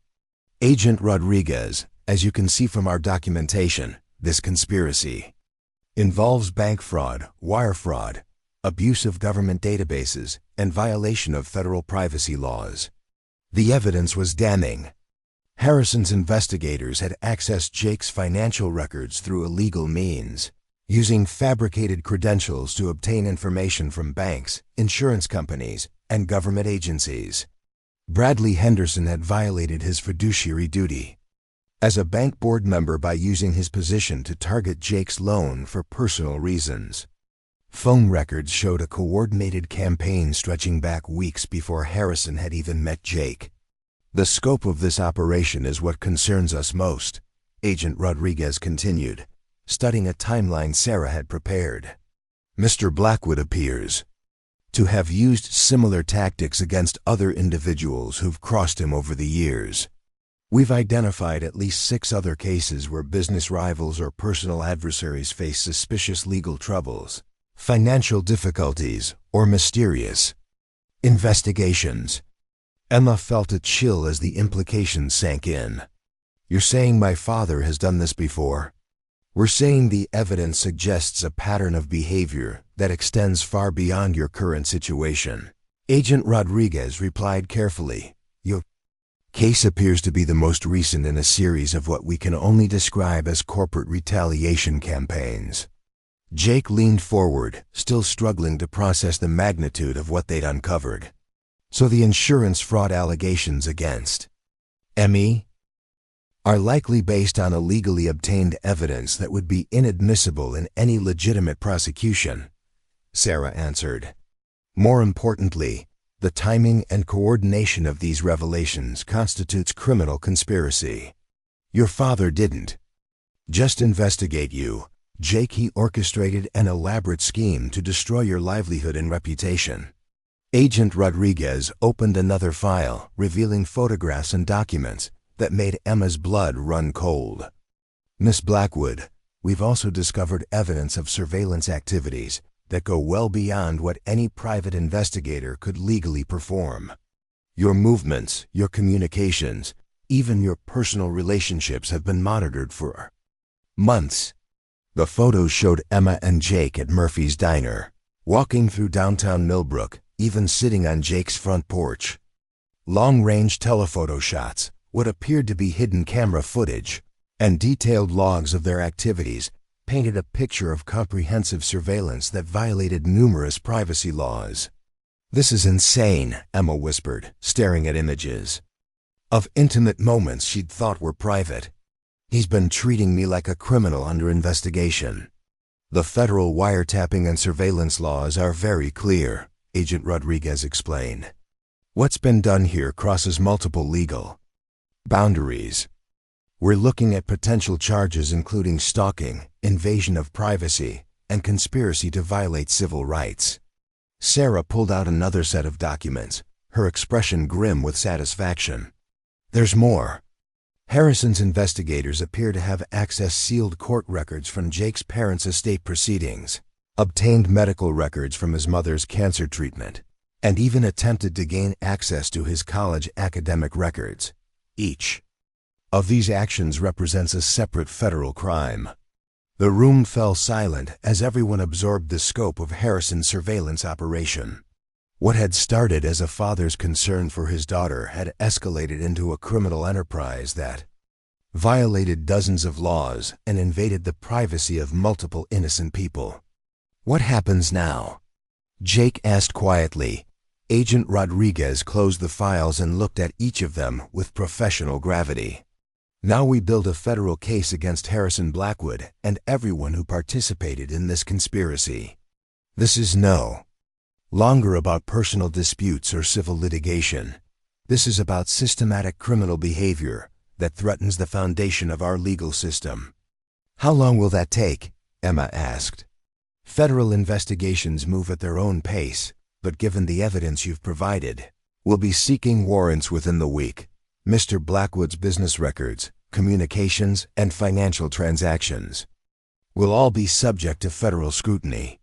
As they left the federal building, Emma felt a strange mixture of vindication and sadness.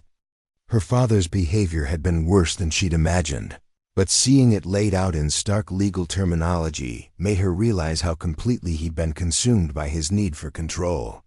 "I need to go see him," Emma said as they reached Sarah's car. "I need to confront him with what we know before the FBI shows up at his door." "Emma, that could be dangerous," Jake warned.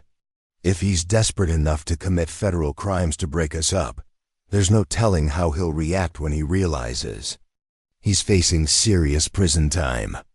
"He's still my father," Emma replied, her voice heavy with conflicting emotions. "Whatever he's become, whatever he's done, I owe him the chance to explain himself before his world comes crashing down." Sarah nodded grimly. "I understand the impulse, but Jake's right about the danger. If you're determined to confront him, we do it legally and safely. I'll call ahead and arrange a meeting at his office with witnesses present." An hour later, they sat once again in Harrison Blackwood's penthouse office, but this time the power dynamic had shifted dramatically.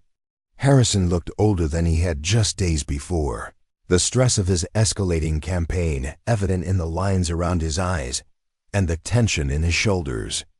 "I assume you've come to gloat," Harrison said, his voice lacking its usual commanding authority. "I've come to give you a chance to explain yourself," Emma replied quietly. "Father, we know about the surveillance, the illegal access to records, the conspiracy with Bradley. We know about the other people you've targeted over the years. We know everything." Harrison's carefully constructed facade cracked, revealing the frightened man underneath. "You don't understand what I was protecting you from. You don't understand the kind of man Jake Sullivan really is. I understand that you committed federal crimes because you couldn't accept your daughter's choice in partners," Emma replied, her voice steady despite the pain in her eyes. "I understand that you've become so obsessed with control that you've lost sight of everything that should actually matter." Harrison stood up and moved to his window, staring out at the city he'd helped build through decades of ruthless ambition. "Everything I did for you. Every decision, every sacrifice, every compromise. It was all to ensure you'd never face the kind of poverty and helplessness I experienced as a child. But somewhere along the way, you stopped protecting me and started trying to own me," Emma said softly. "You stopped seeing me as a person with her own dreams and started seeing me as an extension of your success." Jake spoke for the first time since entering the office, his voice calm but firm. "Mr. Blackwood, I understand your fear of poverty. I've lived with financial uncertainty my entire adult life. But what you've done, the surveillance, the harassment, the systematic attempt to destroy my life, that's not protection. That's persecution." Harrison turned back to face them, his eyes blazing with desperate intensity. "You have no idea what real poverty looks like, boy. You think struggling to pay ranch expenses is hardship. I've been homeless. I've been hungry. I've worn the same clothes for weeks because they were the only ones I owned. You think you're little. Financial difficulties compare to that?" "No, I don't," Jake replied honestly. "But your childhood trauma doesn't justify what you've done to innocent people. It doesn't justify violating laws and destroying lives because you're afraid of losing control." Emma stepped forward, her voice breaking with emotion. "Father, when did you become so afraid that you forgot how to love? When did protecting me become more important than trusting me?" For a moment, Harrison's mask slipped completely, and Emma saw the broken child he'd once been terrified, alone, and convinced that safety could only come through absolute control. But the vulnerability vanished quickly, replaced by cold calculation. "The FBI will find nothing they can prove in court," Harrison said, his voice regaining some of its former authority. "I have the best lawyers money can buy, and I've been careful about documentation and evidence trails." Sarah pulled out her phone and showed Harrison a text message. "Actually, Mr. Blackwood, you might want to look outside." Harrison moved back to his window, and Emma saw his face go pale. The street below was filled with black SUVs and federal agents. Men and women in FBI windbreakers were entering the building, carrying boxes of equipment and stacks of federal warrants. "The beauty of federal investigations," Sarah said calmly, "is that they don't depend on local connections or financial influence. Wire fraud, bank fraud, conspiracy, violation of federal privacy laws, these are crimes that money can't make disappear." Harrison sank into his chair, suddenly looking every one of his 63 years. "Emma, you don't understand what this will do to our family name, to the business, to everything I've built. I understand that you chose this path." Emma replied, tears streaming down her face. "I begged you to accept Jake, to get to know him, to trust my judgment. Instead, you declared war on the man I love and committed crimes that will destroy everything you claim to have been protecting." A knock at the door interrupted them, and Agent Rodriguez entered with 2 other federal agents. "Mr. Blackwood, I have a warrant for your arrest on charges of conspiracy, wire fraud, bank fraud, and violation of federal privacy statutes. You have the right to remain silent." As the Miranda rights were read, Harrison looked at his daughter with an expression of desperate regret. "Emma, I'm sorry. I thought I was protecting you, but I realize now that I was only protecting my own fears." Emma moved closer to her father, her heart breaking despite everything he'd done. "I know, Father. But protecting someone doesn't mean controlling them. Loving someone doesn't mean destroying everyone who threatens your vision of their future." As federal agents led Harrison Blackwood away in handcuffs, Emma felt a complex mixture of relief, sadness, and liberation. The man who'd raised her, who'd given her every material advantage, who'd claimed to love her more than life itself, had ultimately been willing to commit serious crimes rather than trust her judgment or accept her choices. Jake put his arm around Emma's shoulders as they watched the convoy of federal vehicles leave the Blackwood construction building. "Are you okay?" "I'm sad for him," Emma replied honestly. "I'm sad that his fear became stronger than his love. I'm sad that he chose control over trust, possession over partnership. But you're not sorry we fought for each other." Emma turned to face Jake, her eyes bright with tears but also with unwavering determination. "Never. What we have, the partnership, the respect, the genuine love that's worth more than all the security money can buy.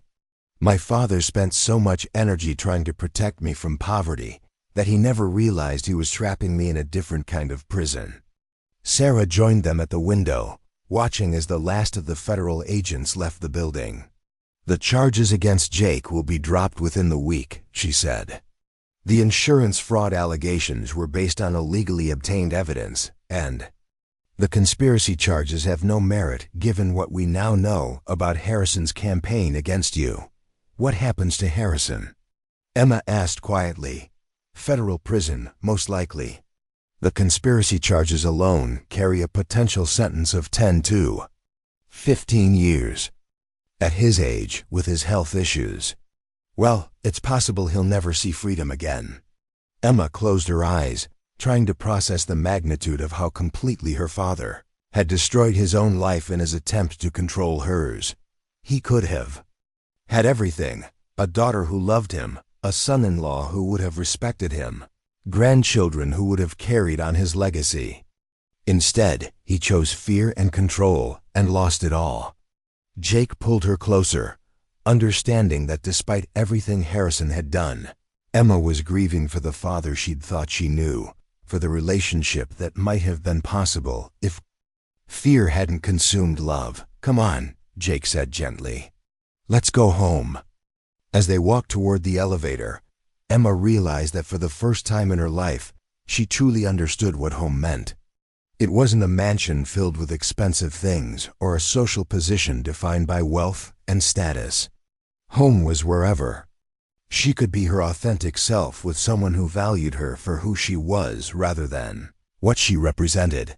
The battle was over, but the real journey building a life based on love, partnership, and shared values was just beginning. 6 months later, the Sullivan Ranch looked transformed. Not because of money, though Emma's partnership had certainly stabilized their finances, but because of hope. The new barn roof gleamed silver in the spring sunshine.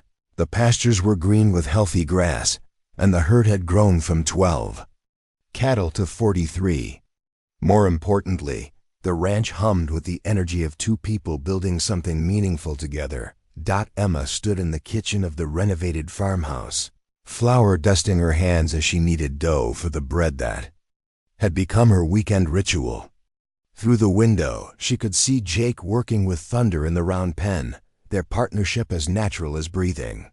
The sight still took her breath away, not because of romantic idealization, but because it represented everything she'd chosen over the gilded cage of her father's expectations. The farmhouse itself told the story of their journey.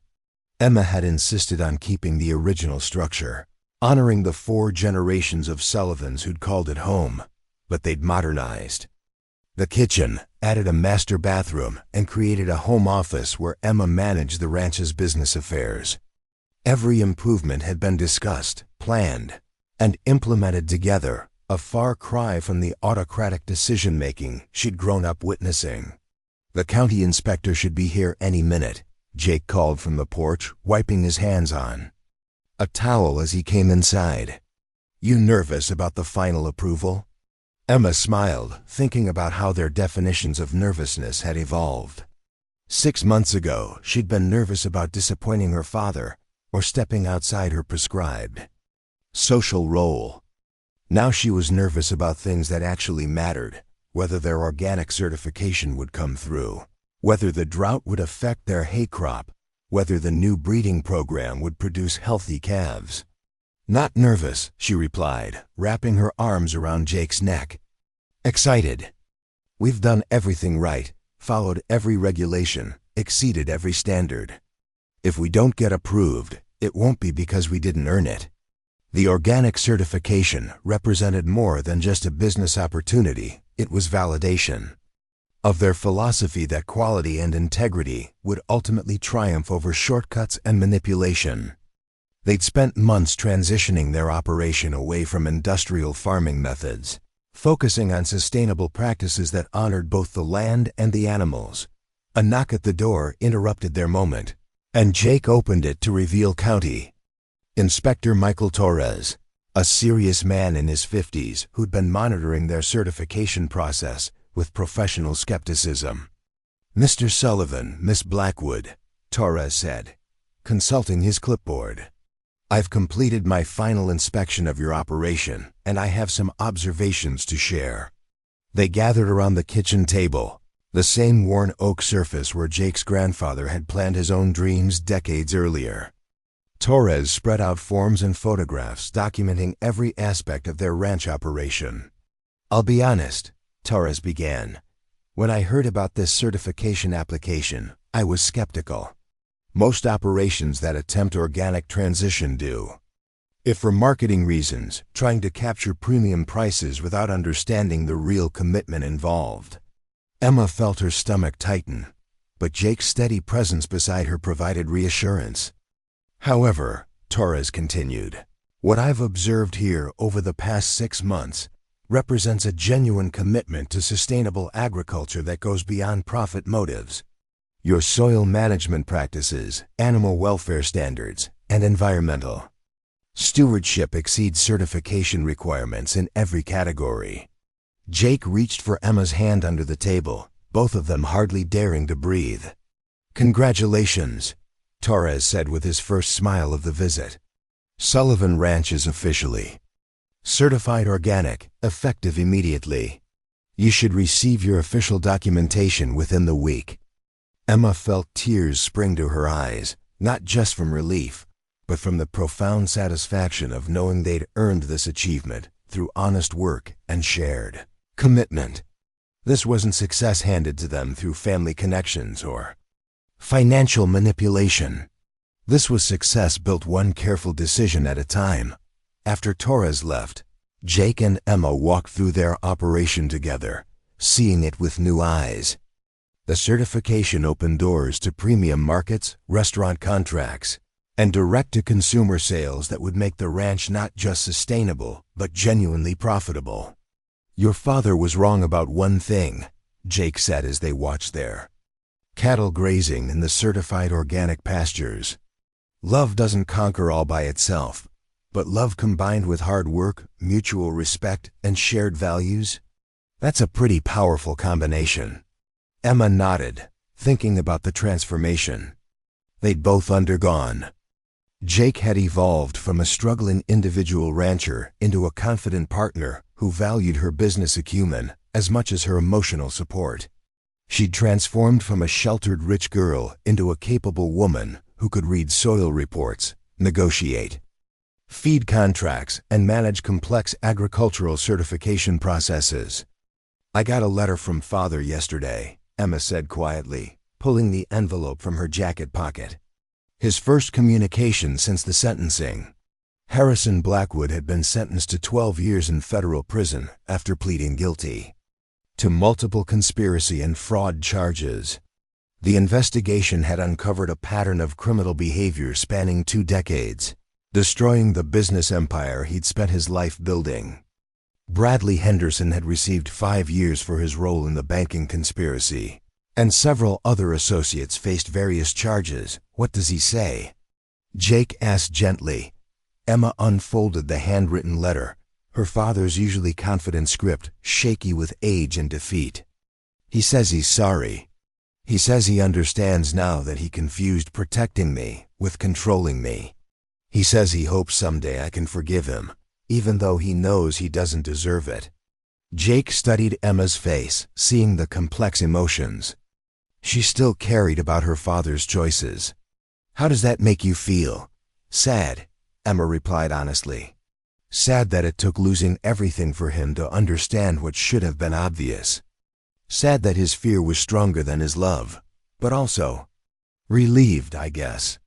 Relieved that he finally sees the difference between protection and possession. They continued their walk in comfortable silence, each lost in thoughts about how dramatically their lives had changed. As they approached the small family cemetery where Jake's parents and grandparents were buried, Emma felt the weight of the legacy they were now responsible for carrying forward. "I've been thinking about something," Emma said as they stood beside the weathered headstones. "About what we want our own legacy to be." Jake turned to her, seeing something in her expression that made his heart race. "What kind of legacy?" "The kind that shows love is stronger than fear. The kind that proves partnership creates more than individual effort ever could. The kind that—" Emma paused, suddenly nervous in a way that had nothing to do with business or certification. "The kind that includes a family of our own." Jake felt his breath catch, understanding that this conversation had shifted into territory more important than any business decision they'd ever made. "Emma, are you saying—" "I'm saying I want to marry you, Jake Sullivan. Not because it's practical or convenient or socially appropriate, but because I can't imagine building a life with anyone else. I'm saying I want to have children who grow up understanding that worth isn't measured in bank accounts, but in character, integrity, and the courage to fight for what matters." Jake dropped to one knee right there in the family cemetery, pulling out a simple gold ring he'd been carrying for weeks, waiting for the right moment. "Emma Blackwood, you've made me braver, stronger, and better than I ever thought I could be. You've shown me that true partnership means supporting each other's dreams while building something bigger than either of us could achieve alone. Will you marry me?" Emma's answer came through tears of joy and a kiss that sealed their commitment, not just to each other, but to the values they'd fought to defend. When they broke apart, both were laughing and crying, overwhelmed by the rightness of the moment and the future stretching ahead of them. "Your father was right about one thing," Emma said, still holding Jake close. "Love doesn't pay bills or solve practical problems by itself. But what he never understood is that love gives you the strength to face those challenges together, to work harder and dream bigger because you're not fighting alone." As spring gave way to summer, the Sullivan Ranch became a beacon for other young couples trying to build authentic lives in a world that often valued appearance over substance. Emma and Jake found themselves mentoring other partnerships, sharing both the practical knowledge they'd gained and the philosophical insights that had sustained them through their darkest moments. The wedding itself took place in the pasture, where Jake had first shown Emma his vision for sustainable ranching. Old Pete Martinez officiated, having been ordained online specifically for the occasion. The guest list included the ranchers who'd supported them, Sarah Chun and her family, Doc Williams, and even some of Emma's old friends who'd overcome their initial skepticism about her choices. Notably absent was Harrison Blackwood, though Emma had written him an invitation. His response had been characteristically complex, a letter expressing love, regret, and the recognition that his presence would overshadow what should be a celebration of everything he'd tried to destroy. "You've taught me that real wealth isn't about what you can buy," Emma said in her wedding vows, her voice carrying across the assembled crowd. "It's about who you choose to become and who you choose to become it with. You've shown me that security doesn't come from bank accounts. It comes from partnership, mutual respect, and the knowledge that whatever challenges we face, we'll face them together." Jake's vows were equally heartfelt but characteristically practical. "You could have chosen comfort and safety, but instead you chose growth and authenticity. You could have let your father's fears become your fears, but instead you chose courage and hope. You've made me a better man, a better rancher, and a better partner. I promise to spend every day earning the trust you've placed in me." As they exchanged rings, simple gold bands they'd designed together, Emma felt the profound satisfaction of knowing she was exactly where she belonged. Not because it was easy or comfortable or socially approved, but because it was real. Reception continued long into the evening, with dancing under the stars and stories shared around a bonfire.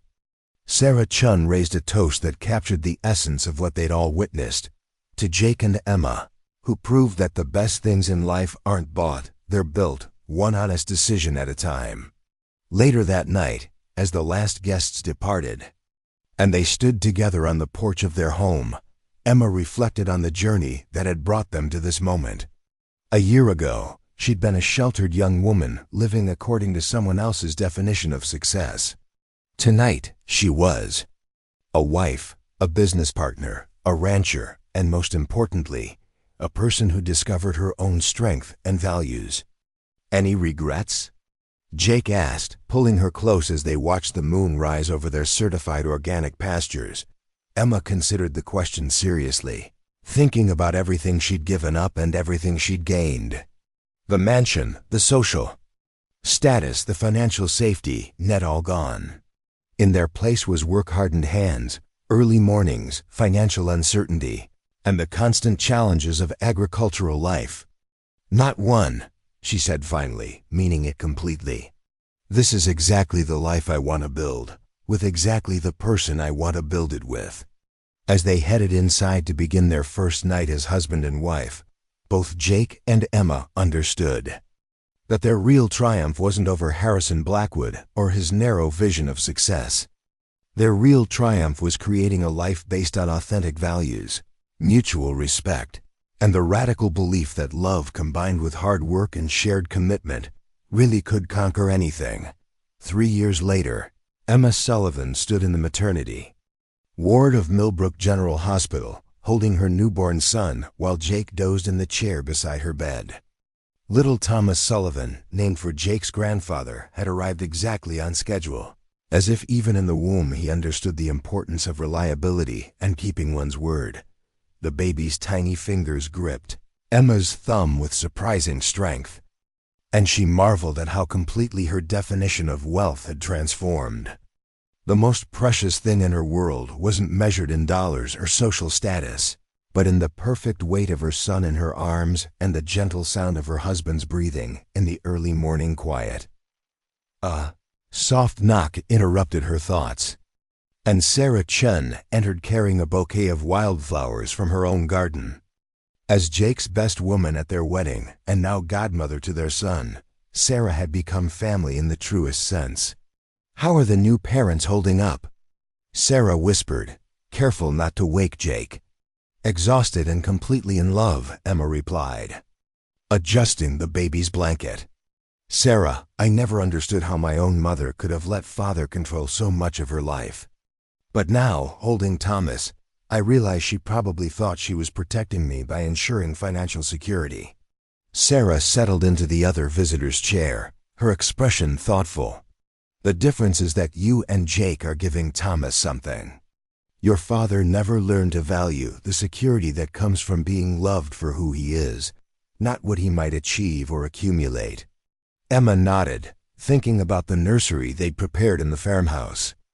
Instead of expensive furniture and designer decorations, they'd filled it with handmade quilts from ranch neighbors, books about animals and nature, and a rocking chair that had belonged to Jake's grandmother. Every item told a story of community, tradition, and authentic love. "I got a call from the prison chaplain yesterday," Emma said quietly. "Father wants to see Thomas. He's requested a visitation approval for grandparents' rights." Jake stirred in his chair, having heard her words, despite appearing to sleep. "What do you want to do?" he asked, his voice still thick with exhaustion. Emma looked down at her son, feeling the weight of decisions that would shape his understanding of family, forgiveness, and the complex nature of human relationships. "I think children deserve to know their history, even the complicated parts. But any relationship with father has to be on our terms, focused on what's best for Thomas, not on father's need for redemption."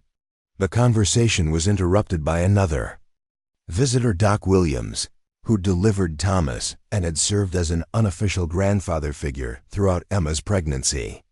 His weathered face lit up as he approached the bed. "Well now, let me get a look at the newest Sullivan," Doc said, his voice warm with affection. "Emma, this boy's going to be a heartbreaker just like his daddy, but with his mama's good sense to keep him out of trouble." As Doc examined the baby with gentle expertise, Emma reflected on how their extended family had grown to include people who valued character over credentials, authenticity over appearances.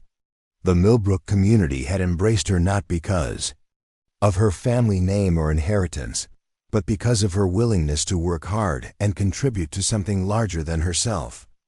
"Doc, I've been thinking about the scholarship fund," Emma said, referring to a project she and Jake had been planning.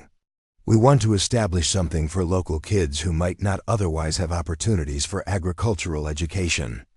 Doc nodded approvingly. "Your father always thought education meant sending children away from their communities to learn to look down on where they came from. Sounds like you're thinking about education that helps young people build up their own communities." Emma smiled, understanding that this distinction captured everything. She'd learned about the difference between her father's worldview and her own. Harrison had seen success as escape, moving away from his humble origins toward wealth and status. But Emma had discovered that true success meant contributing to something meaningful, building rather than abandoning community connections. Jake reached for Emma's free hand, his thumb tracing the simple wedding band she wore a far cry from. The elaborate jewelry her father would have expected his daughter to display. "The scholarship applications have been incredible," he said. "Kids wanting to study sustainable agriculture, veterinary science, agricultural business management. They're not looking to escape rural life. They're looking to make it better." "That's what real education should do," Doc agreed. "Should give people tools to improve their circumstances without abandoning their values or their communities." Later that afternoon, as visiting hours wound down and the hospital room grew quiet, Emma found herself alone with Thomas for the first time. The magnitude of parenthood was overwhelming, not just the responsibility of caring for this tiny person, but the opportunity to shape his understanding of what mattered in life.